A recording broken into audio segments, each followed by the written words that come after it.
right, so this is our second week on offense. Um, we have 2 more weeks. Next class will be defense, and then the last week will be just an overall. Uh, it's the playing field, how everything works together. Um, What day are they going to start Sunday night services here? when I was planning to do my last class on the 24th.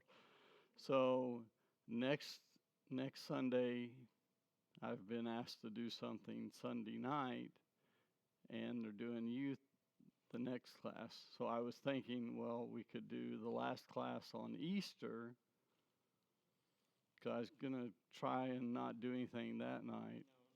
No, not a good idea. What about Saturday nights? Aren't they doing something here Saturday nights? So if you two give me a time that works for y'all to do the next 2 classes besides Sunday nights. So if it wasn't for Easter, then I would say, yeah, let's continue to do it on a Sunday night. But Right. wait, run that back again. Did you say something about having services on Sunday night?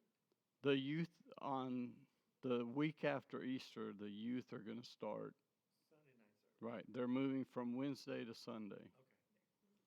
Can you do your class in there in the other room?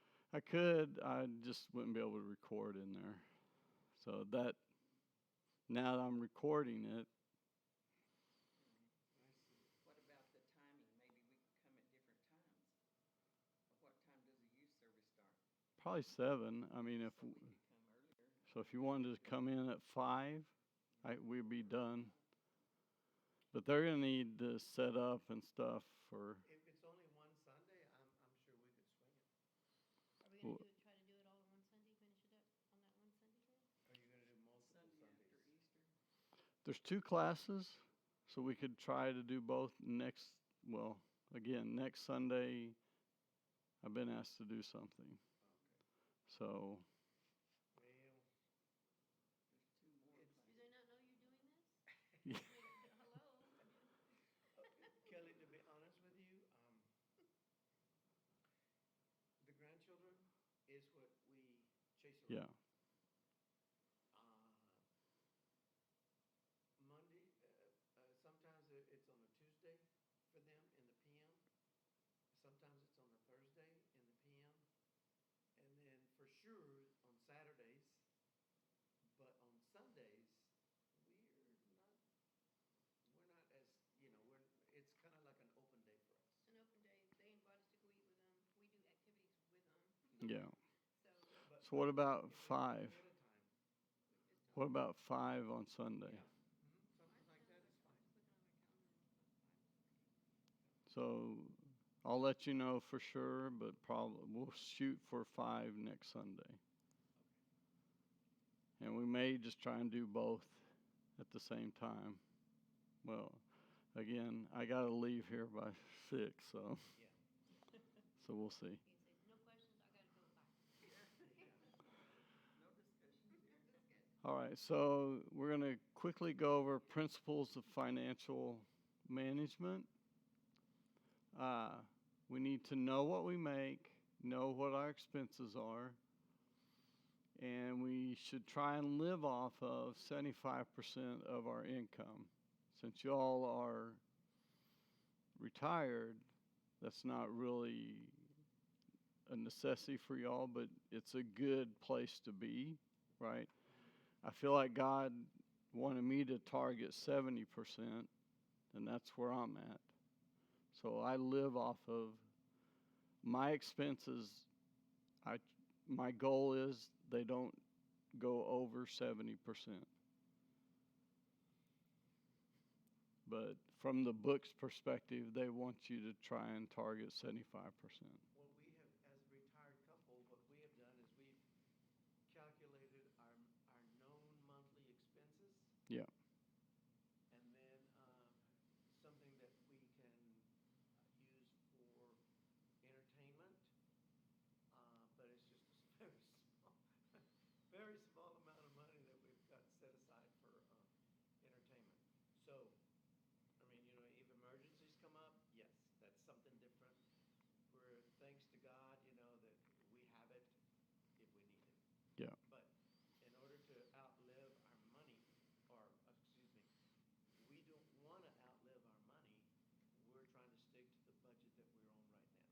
It's a good one.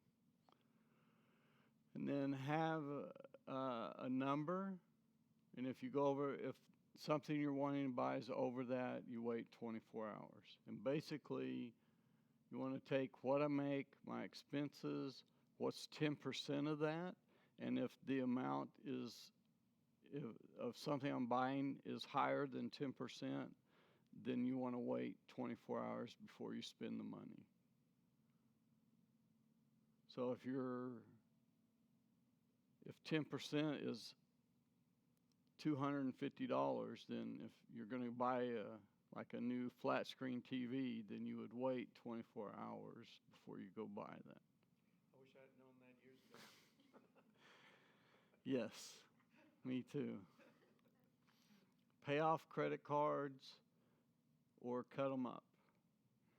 This is actually my first year to ever have a credit card. Really? And I have 5 now. So I'm learning the ropes of the credit cards. But I make sure that they all get paid off each month. Now, I actually paid one day late, and they charged me $40. I was like, okay, Yeah. I see how this, Yeah. but they're, Unforgiving. I just Yeah. try to stick with one so I don't have to remember, oh, it was paid. well, the first 2 I got were kind of ones I want to get rid of. They're like, the new ones I got are zero everything. Zero yearly fees, zero. Every 2 months or 12 months. They're just a lot better than the first ones. The first one let's see if I can get a credit card. Right. But I've avoided credit cards my whole life, and then all of a sudden I decided to try it, and we'll see how it goes. Avoid interest. Treat it as if it's worse than cancer. I know how to juggle those cards. Huh? Zero interest. I know how to juggle them over. They send you all these checks in Yes, the they mail, do. and you just write a check to the other one when it starts to pay in. Charge interest. Yeah, I did that trick too. 0% transfer them over. Okay, Invest in your mind. Mind's a terrible thing to waste. Reading is a must, right? If you want your finances to improve, you've got to read, right? Any area of your life, if you want that area to improve, you've got to be getting new information on that, or it's just not going to happen. Quality of life and peace of mind. Learn to use the word no. If your money's involved, you be the controller of it, right? If somebody comes to you and says, I've got this great idea. If you'll invest $10,000, you'll make so much money, you won't believe it. If you can't control your money, either expect that money to be lost or you stay in control of it. So if it's your money, you're going to be in charge of the finances, or they can go find it somewhere else. Unless you just, right, if you can afford to lose that money, then you can let them do what they want with it. But if you're investing money and you don't control it, you're going to come out losing that money. And we've all, the one preacher that came and spoke told the story where he gave a bunch of money and then found out he lost it all here. The Bible says a fool and his money are soon departed, right? So that's why we need to be educating ourselves to make sure that we're not foolish with our finances. Advance slowly.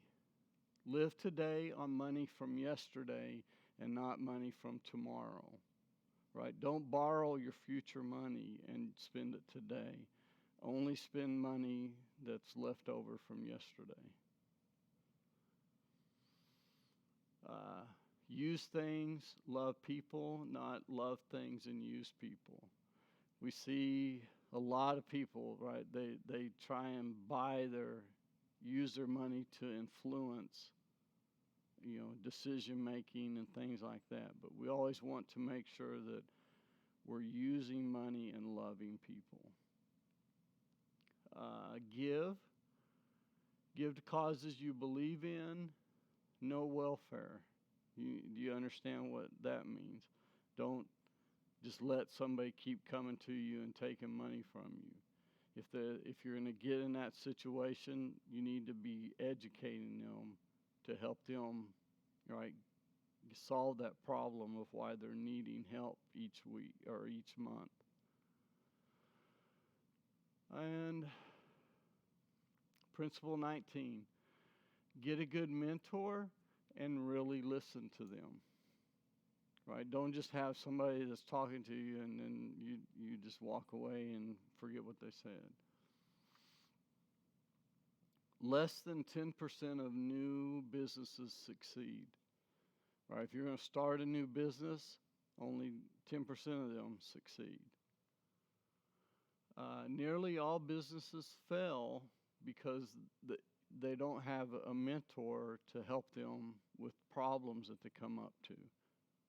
Right? My boss, even though he's had his business since the 80s, still has one or two coaches that he talks to about his business every month.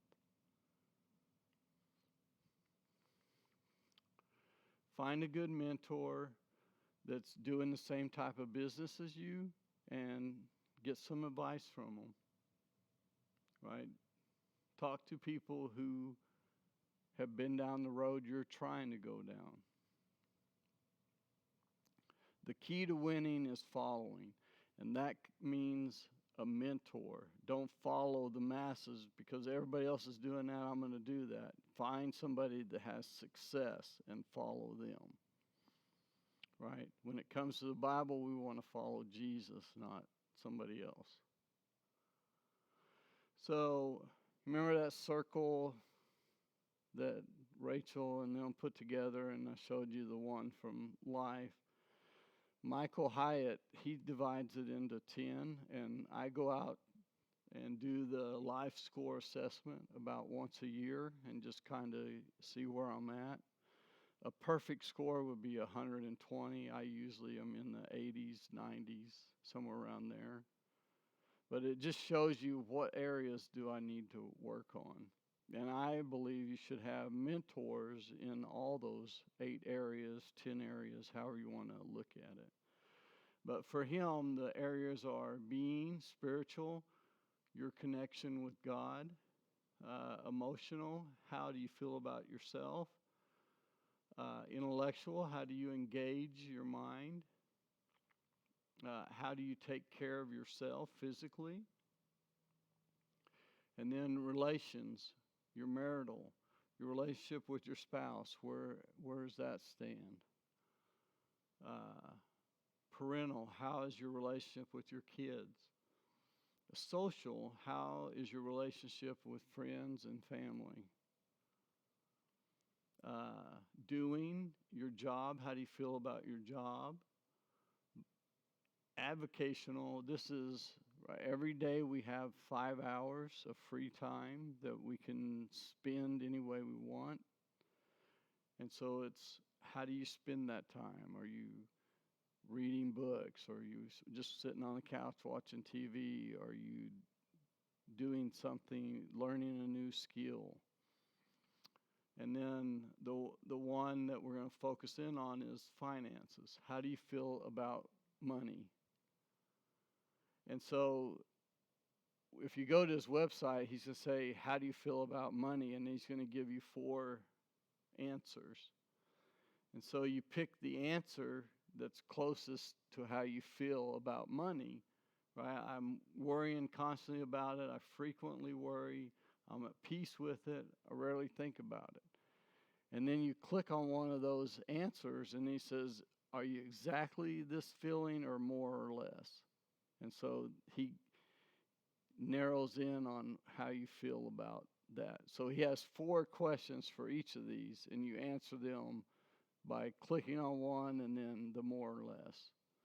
And then he gives you a score at the end. But a really good assessment that's online is free, and then he asks you to buy his other stuff. But this assessment has always been free as far back as I know. I asked him if I could actually put it on my website, and he said no. But this is the one that I use, and I'm trying to. I was working on a website to do something similar to this to help people, and my server died. So I got to rebuild everything from. I didn't have nothing backed up, so I lost it.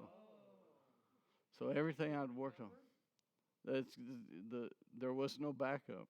We weren't backing up. It was like a test server, but I was doing this on it, and it crashed.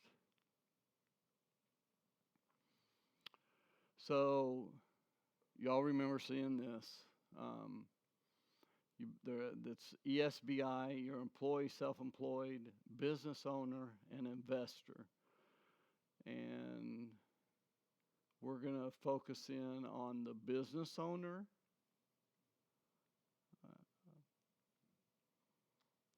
Where were you when we had our business? So there are two main approaches to starting a business. You can build a system, which would be a McDonald's.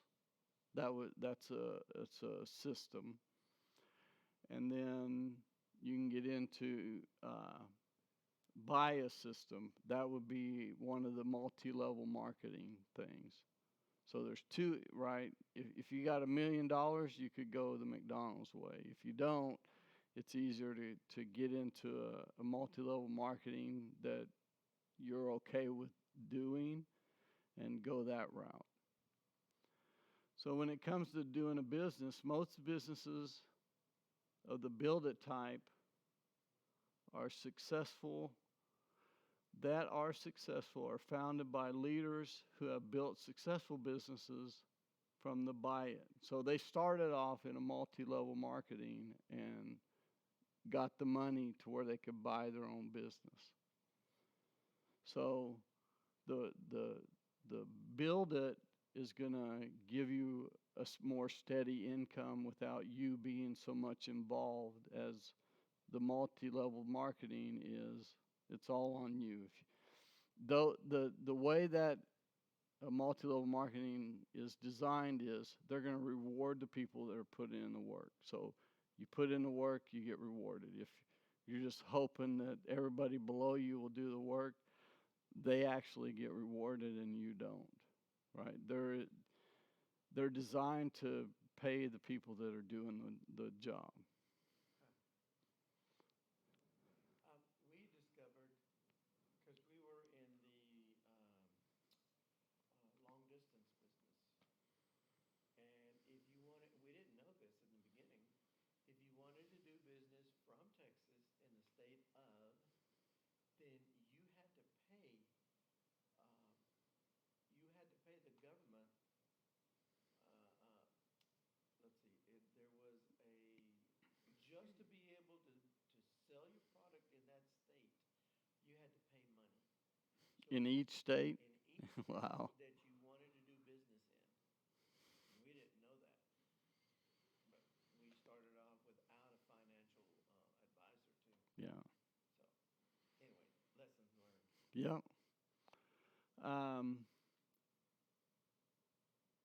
Very few successfully go directly from the world of the employer into the build it business.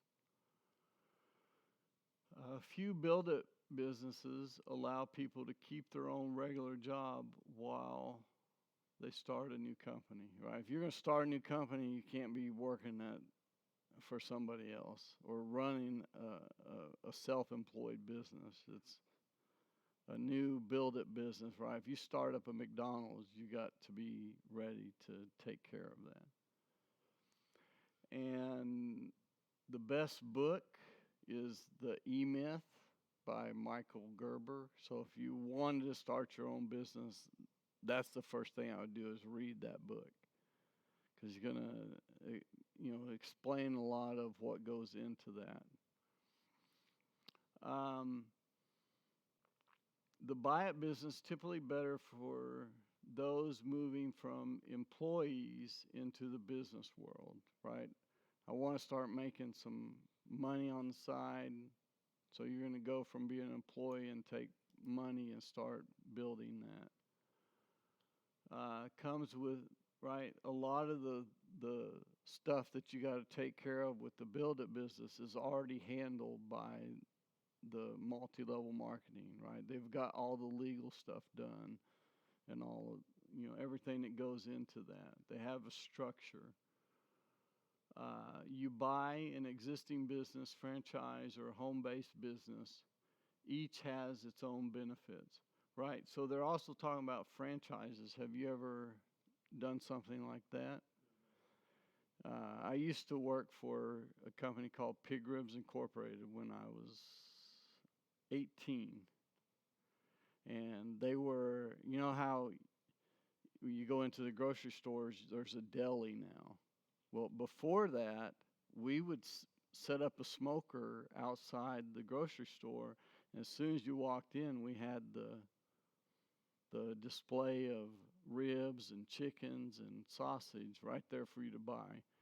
So as you walk in the store, that's the first thing you would see is that display of meats. And so you could buy one of those franchises and set up in any area that you picked, right? They only wanted so many in a certain area, so you had to pick your area and then buy one. But I would travel from Oklahoma City to Arkansas, Kansas, Texas, teaching people how to cook on those. But they had 3 owners, and they all taught me all their smoking secrets. So I knew all 3 of them secrets on how to cook. So they would pay me as a teenage boy $100 a day to go out and teach people to cook. So on a weekend, I'd make $300. Pretty good money for an 18-year-old back in the 80s. Those are the tough years.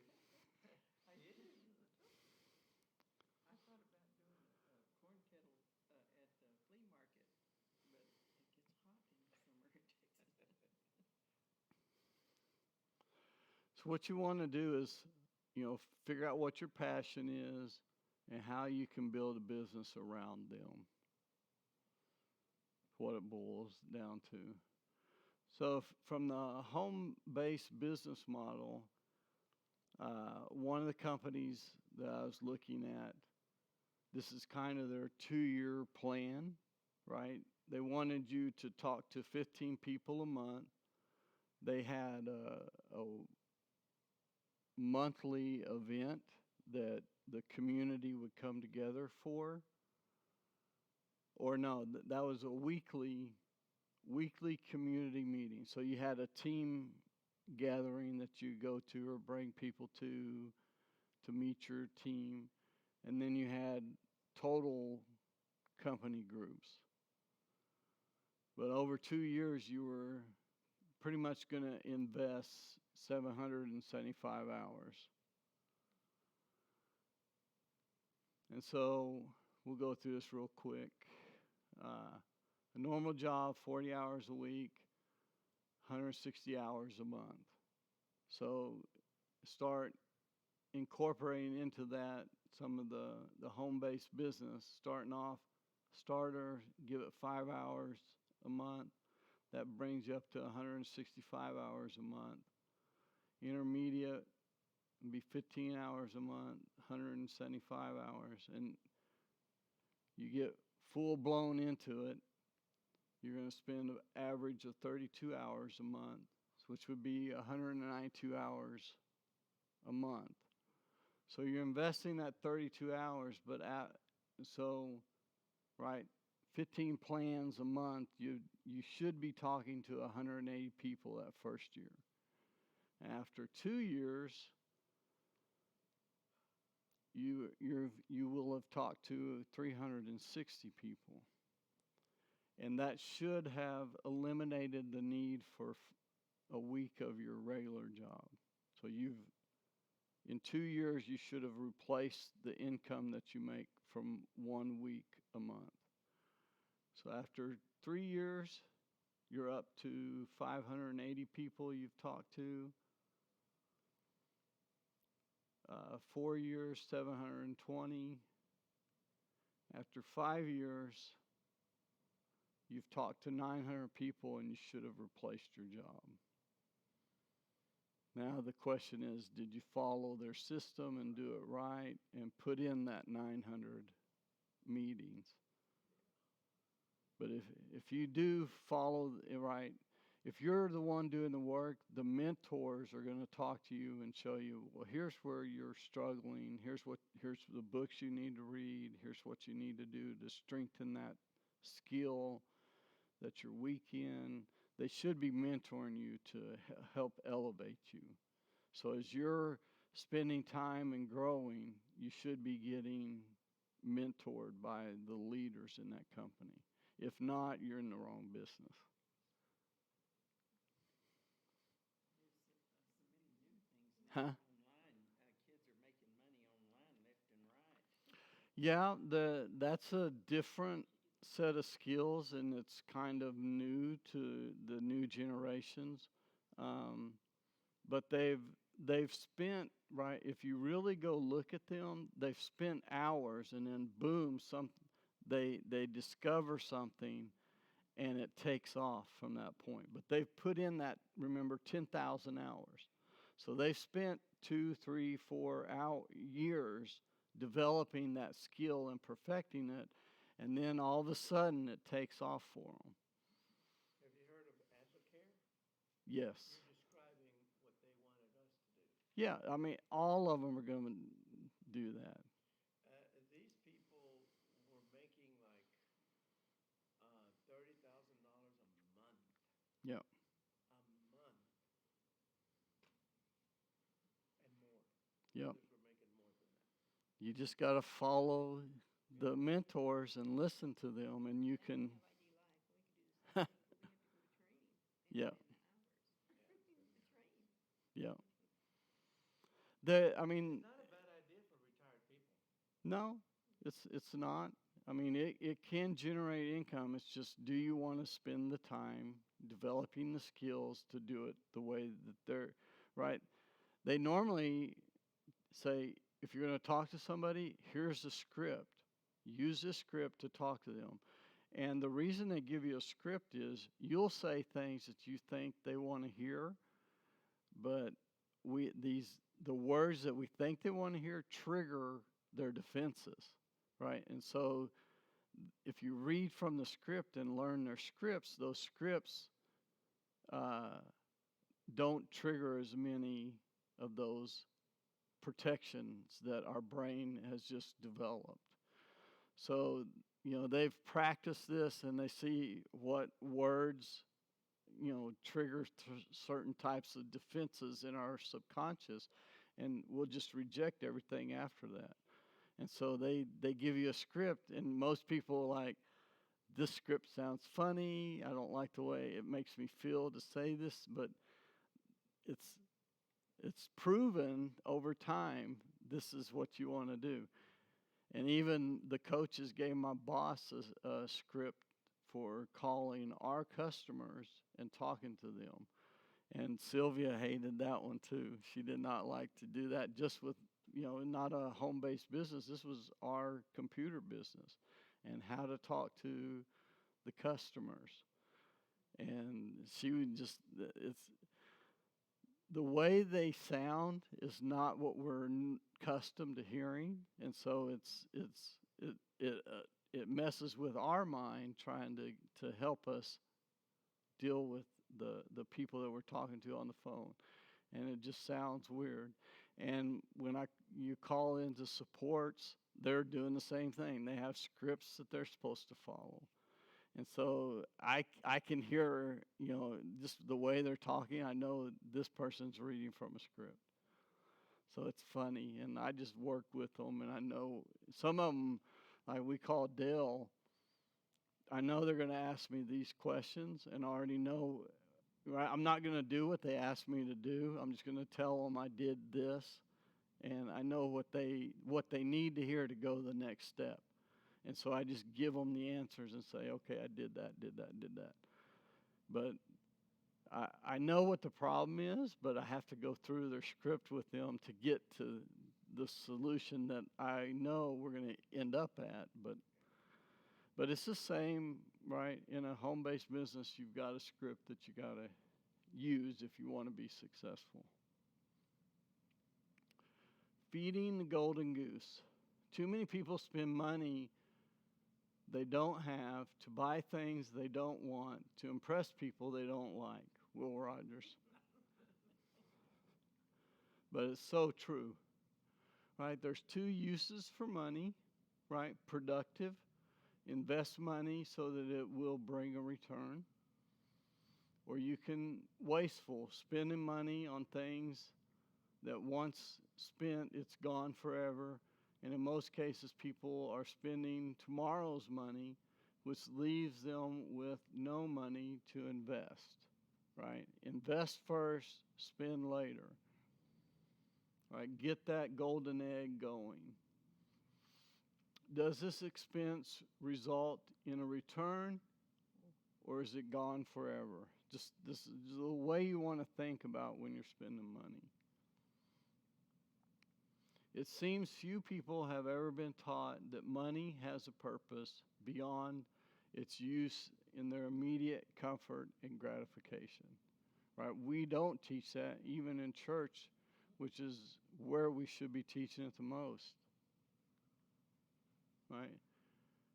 It is the discipline to use money productively that separates the wealthy from the rest. Extremes are rarely the solution. Extremes rarely work. So you have people like Elon Musk that are just out there. Trying to follow him is just going to make you be broke, right? He's doing something. He's unique. He's got a set of skills that put him where he's at, and you can't duplicate it. So there's people like that you can't really duplicate what they're doing. Now, once you have money, you can kind of focus in on your purpose, and you may become unique yourself, right? Unduplicatable. But for the majority of the people that are becoming millionaires, they're following a system, and they've learned how to be financially fit. And that's just stuff that they're learning, right, online versus from, right, we're not teaching it in school, and we're not teaching it in church. So you've got to go searching for it and find it. The way to dig yourself out of an economic problem is to figure out what your goose is and feed that goose. So what's generating money for you? And once it's generating money, don't stop feeding it. Right? Keep that money going.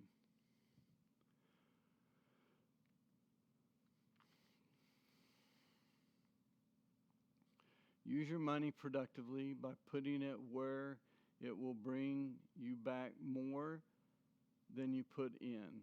Rather than non-productively, the best investment is yourself and your own business.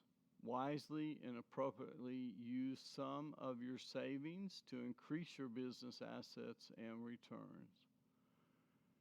If you have the finances, if you have to finance your recreation, it's not playtime. Don't borrow money to go on a vacation or something like that. You are your best asset. Invest in you and invest effectively and wisely in building your business. Habits and momentum of bad financial choices won't make you happy. It may give you that instant feeling of feeling good, but over The long haul, it won't. So now we're going to look at the pyramid of how you should build your base and work up.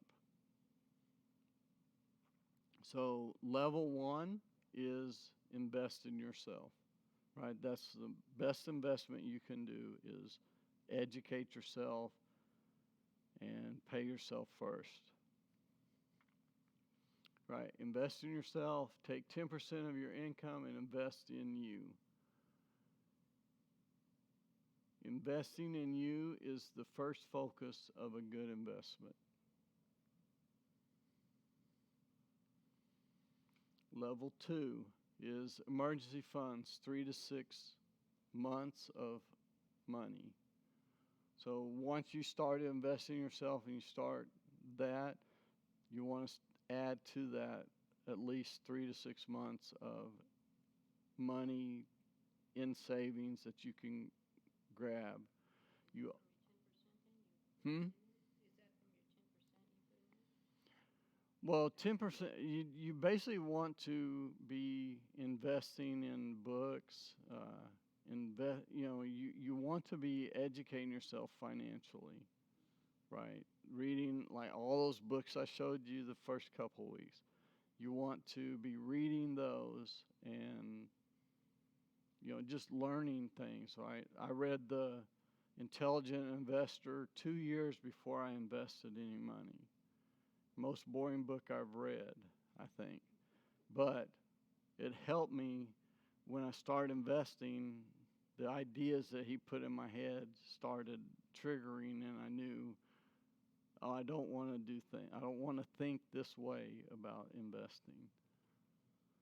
So you want to have an emergency fund, $1,000, right? Like you were mentioning. But you want to have $1,000 in case you got to get new tires on your car or an appliance breaks at your house. You have that $1,000 to cover that. That's kind of what I've set one of my credit cards up to be. It's only going to be used in something like that. And then build up to having 6 months in savings. After those two, you don't want any other money in savings. Right? At that point, you want to start buying gold, silver, something that's not government controlled, right?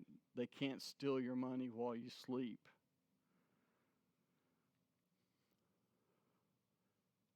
As your assets and income grow, increase your emergency fund. But if you don't have any income, you want to be able to live at least 6 months without income. That's the goal of your emergency fund.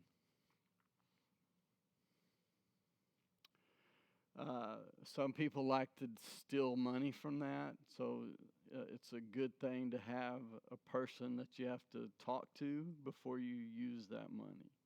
Right? Have somebody else that has to okay pulling that money out. So level 3, survival preparation. This would be having dry goods and just some food supplies in case a catastrophe happens, right? A tornado comes.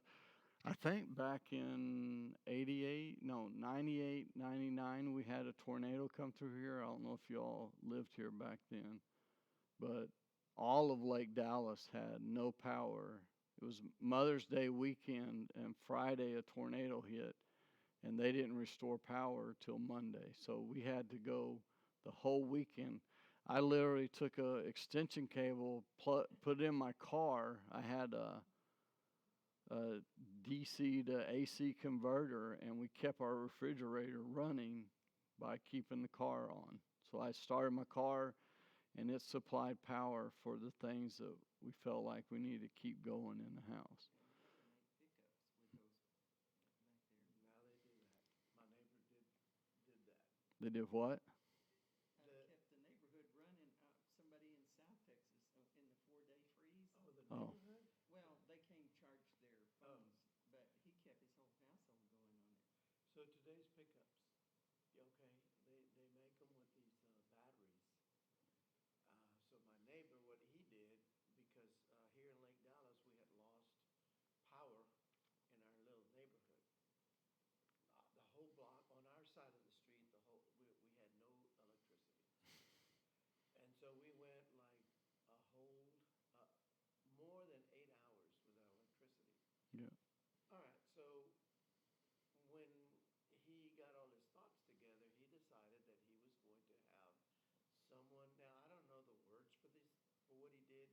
Here's what he did.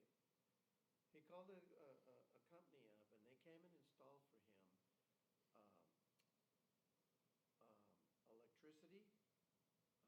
He ran wires from the front of his garage. He's got a little stand, okay, and you plug into this stand. So it's connected to his refrigerator, his freezer. It's not a generator. Oh. Mm-mm. His pickup is what plugs into this socket, into Okay. this plug, and he just runs his pickup like what you were describing. He could turn this truck into a generator. Yeah. Exactly. That's what that guy did. And Yes. this is a diesel truck.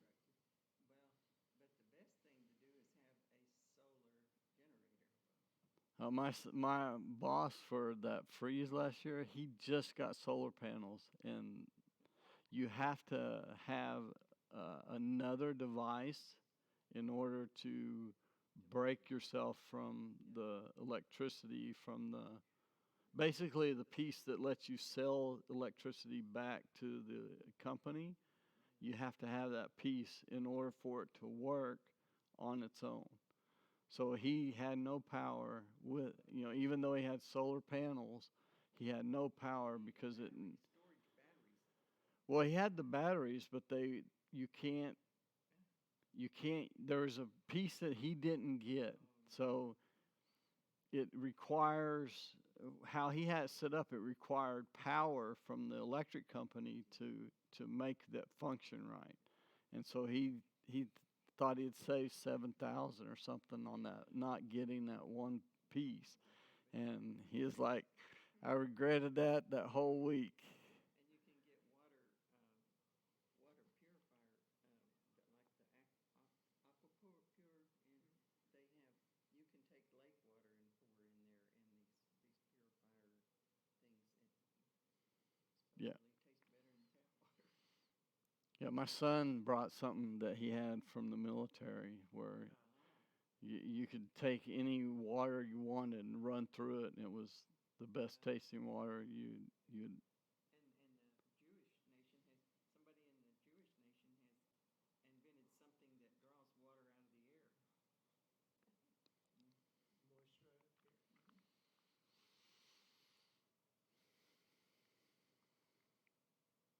So again, here's where you start putting money into gold. Don't be fanatical. Just be prepared for, like we're talking about, these 3-day power outages. You want to be able to survive. You don't want to be running to Walmart to buy stuff that's not there when everybody else is panicking and doing the same thing. You already want to be ready for these events. And the way things are going, we're probably going to see more and more till things get back to. Install a bidet on at least one toilet, if in case there's no toilet paper. So put some money into preparing for a worst case scenario. Don't be fanatical, but don't ignore it either. You need to be a little prepared for something. Put some money, put some cash in a safe, secure, secret place. Probably not the mattress like our grandparents did. In case inflation ruins the value of the currency, put some into silver and gold. Right? That's what I'm saying. Once you have those first two levels, if you have money that you don't want to put it into savings, you want to put it into a commodity, because the commodities don't change. Their value goes up and down because the government is changing the value of the dollar. That's the only reason those values change. So gold hasn't changed since the 1900s. Silver is good. If you needed to go buy some things at the grocery store, they'd probably take silver, and they're probably not going to take gold. Gold would be if you need to buy something more expensive. Having. Silver now has copper in it, though. And now you can save nickels because of the battery thing, but don't just save $100 bills. They're easier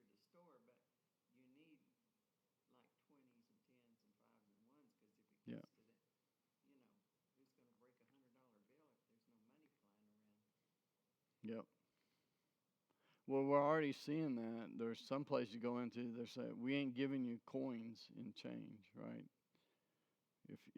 If we're going to give you $5.35, you're getting $5. You ain't getting the 35 cents. I haven't run across that yet. Yeah, I see that. During the pandemic, they said we don't make change. Yeah, there's places I haven't seen any recently, but back. Well, I did see. Oh, what was that last one? Have water and dry goods in case of a shortage. So level 4 is long-term targeted savings. So this is what y'all are at, right? After you have 3 to 6 months of emergency funds, survival taken care of, preparation reserves, you can now move into investing in long-term savings and targeted savings. I would say, CDs or, bonds, something that's going to give you, a guaranteed return over time. But you got to remember that the government, over time is taking a portion of that from you. Start saving for things you want, right?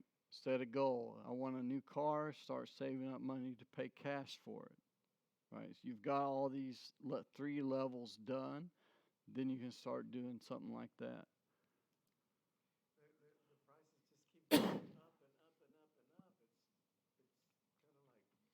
It's kind of like you're never going to have enough to pay cash. Yeah. Well, it's not going to settle till the 5 trillion that the government gave the whole world, basically. Till we catch up with that, prices are going to keep going up till they match that. So it's going to keep going that way for a few more years, I think. Right. Build up a regular targeted savings fund for things you want to buy later. Consistently fund this account and buy consumer items with cash, not finance.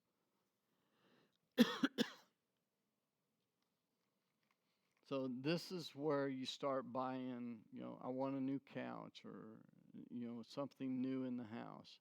You'd save up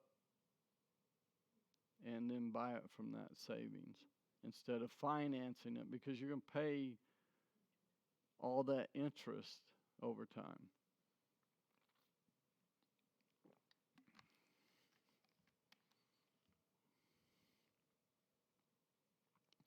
Build up a targeted savings that enables you to save ahead so you can always pay cash. Do you know that checking accounts pay more interest than a savings account does? Do you know that?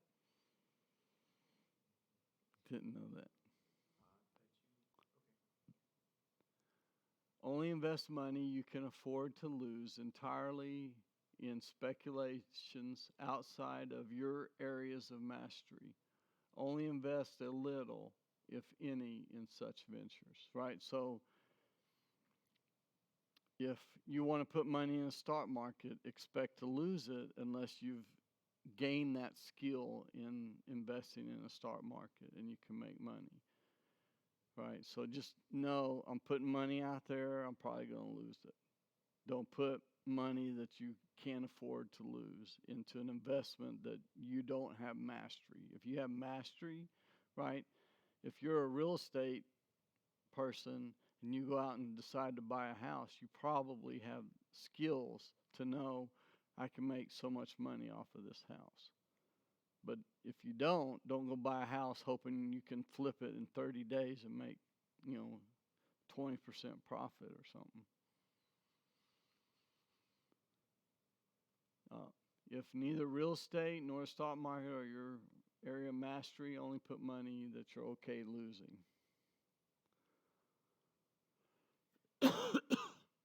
When you reach this level of money, your family and friends will start seeking you out for you to invest in them. Right? Do not invest. You either give them the money or do not not invest with them, right? If they say, hey, I've got this idea, I need 10,000, you either give them the money and don't expect to get it back, or if you want it back, don't give it to them, right? You don't want that relationship damaged over an investment, right? So either give them the money or don't invest, but don't give them money hoping to get it back, because you probably won't, right? 10,000 hours of mastery, not 1 hour class you take online or a weekend course, right? Mastery is 10,000 hours. Get the right mentors, learn from trial and error, and become a master. And so level 5 is CDs, money market accounts, municipal bonds. This is your first level of investing. Here is, right, extremely secure investments, right? You're buying into investments that guarantee a return, not the stock market that doesn't guarantee anything. So CDs, money market accounts, mutual funds, mutual bonds. Level 6 would be stock market and real estate. So this is where you start growing that passive incomes. Stock market, real estate. Find your niche in these markets. Find something that you like doing and you can spend some time learning to gain that mastery.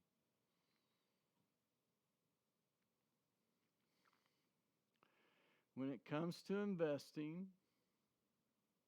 feelings are your worst enemy. So we're going to talk about the stock market now. Create a plan, stick with it. Eliminate emotions from your plan. Right? You don't want emotions involved in the stock market. Don't change your plan once you start. Right? Whatever system you're going to go with, you stick to that system. If you don't like it, then develop a different system and start using the new one. But don't, right? If you buy a stock, you leave it alone, right? You bought it for a reason, and your reason should be when you get rid of it. 2 short-term strategies that I've used. Buy a stock and auto sell it for 500 profit. So as soon as I buy the stock, I would say automatically sell it at 200, 300, 500 profit. Right? So as soon as I bought that stock, I didn't worry about it anymore. When it went up in price, it would just put money back in my account. The second one I did is buy a stock and auto sell 25% at 300%. So when it went up 300%, it would auto sell 25% of the stock. That would give me back the money that I bought 100% with. And so then the other 75% I owned for free. So that was a cool strategy that I figured out. Find a strategy that you like and you run with that strategy. Another thing, right, if I bought a stock and I've got these auto sells set up, if I canceled those, right, that means my emotions are now involved in that stock. I would sell it at the end of the day, period, right? I'm going to play with the stock, try to manipulate it, and there's a reason that I canceled the sell orders, right? It's going up, and I want to try and make more money, right? So I just let it ride till it peaks, and then I sell it. Or if it if it never made it and it's going down, at the end of the day, I'm selling it, period, because my emotions are involved. I'm not thinking clearly about that stock. Whatever's happening, I'm not prepared, right? That's not part of my strategy. So it was sold at the end of that day. So, like I said, if I canceled my sell orders, I'm selling it that day. I'm doing something else with it, but my emotions are in there and I can't control those, and I'm going to not do the right thing if I try and hold it or something too long. So I would sell at the end of that day. Long term, buy dividend paying stocks, EFTs, ENTs. And there's a new one, NFTs. No, what is it? I guess it's NFTs. There's this, it's called non-fungible accounts or something. Donnie was into those. But they're like, if you paint a picture, you can attach this token to it, and anytime somebody downloads that, you get a payment for them downloading that picture because it's got that token. So you can invest in those. But that's something I haven't looked at all. Donnie was talking about it, and I haven't studied it. They're called non-fungible funds or something. But it's something new that you can do. But you want things that are going to pay dividends. Invest in blue chip stocks that you've done your due diligence. So you've looked at McDonald's or you've looked at Tesla and you think it's a good investment for you, then you would buy stock into it. Right? But you kind of want to make sure that they're fundamentally a stable company. And so this is actual screenshot of me buying something. You can see the green and the red. So I'm saying I want to buy this stock, and it's going to automatically put that sell order in. As soon as it buys it, it puts the sell order in. And that sell order is good forever. So as soon as that stock goes up, even if I'm not at home watching it, it'll sell it. But that's one of those, it's going to sell it for 500 profit. And then here's one, the second one I talked about. It's going to sell 300% at, or sell 25% at a 300% markup. And then if it goes up to a certain amount, or if it goes up to where I can make $500 profit, it's going to sell 25% and sell another 25% at 1,000. So it's going to do those three sells, or three. So it's going to put in all three of those sell orders immediately on buying that stock. And so then I don't touch it anymore. If I cancel those red ones, then I'm selling it that day. But those, right, I built these strategies in so that as soon as I buy it, I don't have to go say, what stock did I just buy? It does everything all at once. And so the next thing I'm working on is the day trading. You've heard that phrase. So I have one that it's going to buy it, and then if it starts going down after I buy it, when it hits 95 or 90%, it'll auto sell for a loss. But as it goes up, it starts selling a portion of the stock as it's going up. But I don't have to watch it, but as soon as it puts in the buy order, it's protecting me from loss, and it's giving me the gains that I'm looking for. But I haven't got it to work in the configuration yet, so I haven't done one of those. And then for my mom, I have this USIO, GILD, and silver. So gold, silver, and oil. she's invested in those, and they pay, right, the month we're looking at, it paid her $260, right? Those are the dividends that it paid her. Okay, so now I'm gonna ask you a side question here. So right now, you still would recommend buying gold and silver because they're so high right now?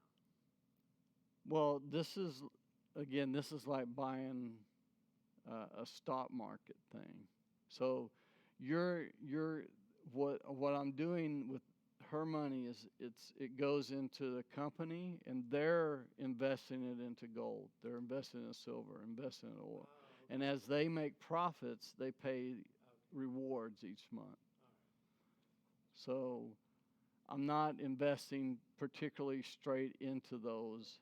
I'm not buying gold, silver, and oil. I'm investing into a company that's exploring, buying, like they'll buy a new gold mine, or they'll buy a new something, an oil field. And so the rewards they're getting from their investments, they're paying all the people that are basically giving them money to spend.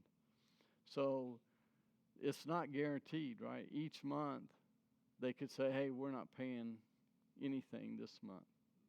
But these are the three that have paid every month since I've had them. And on TD Ameritrade, which is where I have this, they have probably 1,000 of these same things like this. This is just the three that work for my mom, right? These are all under $10 to buy a share. They had some that were $50 a share. I just couldn't buy the shares that I wanted at that price. And I could buy more of these for the same amount of money. So I've looked at selling the gold because it's so much more, right? It's at $8 versus the other two were under $5 at this point. I think they're all three almost the same price, around $6 or $7 now. But at the time, if I sold the gold, I could buy twice as much oil with the money. But TD Ameritrade has this other thing called the value of what you've got. You can like borrow money against it, and the gold is better to borrow against than the oil. And so I had borrowed money, and when I sold the gold, it said you can't do anything else. So I had to rebuy the gold back when I sold it, because I had borrowed against those, and it dropped so much that I couldn't buy the oil. I wouldn't have the money, because they give you it's like a percentage, and they gave you more for the gold than they did the oil and silver. So it was a learning process there for me. I play with this, for the last year or so, and try different things. Right, I took on my own. Right, I have the same three of my own, and I took all my. Well, actually, I'm not doing the gold. I have silver and oil at the time, and I sold all my oil and bought real estate. The same company that does these, they'd have one for real estate. Well, the real estate pays before the 15th of the month, and then these all pay at the end of the month. And so I took my oil, bought real estate, and then after it paid, took it and put it back in the oil. Because you only have to have it there like on the 19th of the month to get those three. And then you had to have it in on the 10th for the real estate. And so I was trying that, but the market's going like this, and you have to catch it at the right times to buy and sell, and you never know, right? Your emotions are part of that. And I tried it twice, and I lost money, right? I moved it over there to make $100, and it cost me $200 to do that, moving back and forth. So I was like, it's not worth it. I could put money in there and just leave it there, and it would pay me monthly. But switching it back and forth, you've got to know the market in and out to know this is the time to buy, this is the time to sell, and you have to do it twice, right? You have to do it for the real estate and the one that you're taking from. I wouldn't like the idea of buying, I mean, not through a company, but buying gold or silver and not taking possession of it. Well, this is you're like a company wants to build a new oil field or oil well. Yeah, or You're you've got to, right, they've got to get investment funds to buy the equipment to do that. Well, this is what I have her invested in. She's giving them money to do exploratory stuff with. And it's 2x, so it's 2 times the payment, and they have some 5x's, and but I think the 5x would be more of a risk than the 2x or even the 1x. But there's all kinds of things that you can play with in the market, right? You just have to find this is what you want to play with and get good at it. But there's like futures and just there's all kinds of different things. But these are the two that I play with, and my mom's money is just sitting there. And like I said, that's probably one of the lowest payments she got. Huh? Really? Yeah. She gets, well, she got about 270, 280 this month. So this one was low as well. And then the top level would be very speculative stuff, right? You find a new company that's trying to start from the ground up, you could invest in them. But this is money that you're pretty much going to lose, right? Unless this is your mastery, right? You're probably going to lose money that you put in here. So you don't want it to be a lot of money unless you made it to the millionaire status with these other levels. Right? Very speculative. Always take the time to really research and think through the investment you're considering. Avoid speculative ventures outside your area of mastery. Right? You want it to be something that you've mastered so that you're not going to just be blowing your money. These can also distract you from God's plan for you. So you want to make sure that you're not getting so involved into these speculative investments that you've lost focus of what God wants you to do. So God should be your primary focus. Do not ever use your savings for speculation. Right? Those other layers, leave them alone. Right? This is money that you've grown because you've invested and built an income. Remember that there are going to be economic up and down, bubbles bursting, stock market shifts, wars, rumors of wars, death, illness, accident, layoffs, other unexpected challenges. So the key to financial success is making the principles in the book into habits. Right? It's about staying true to what you know is the right thing to do. Approach may not seem sexy or cool, but these suggestions, many investment books, and late night get rich quick infomercials, but it works. These others seldom do. Add what you have learned to the offense chapters in your financial plan. Then apply these principles to your financial fitness. And that's it for this week. So next two classes are defense and the playing field.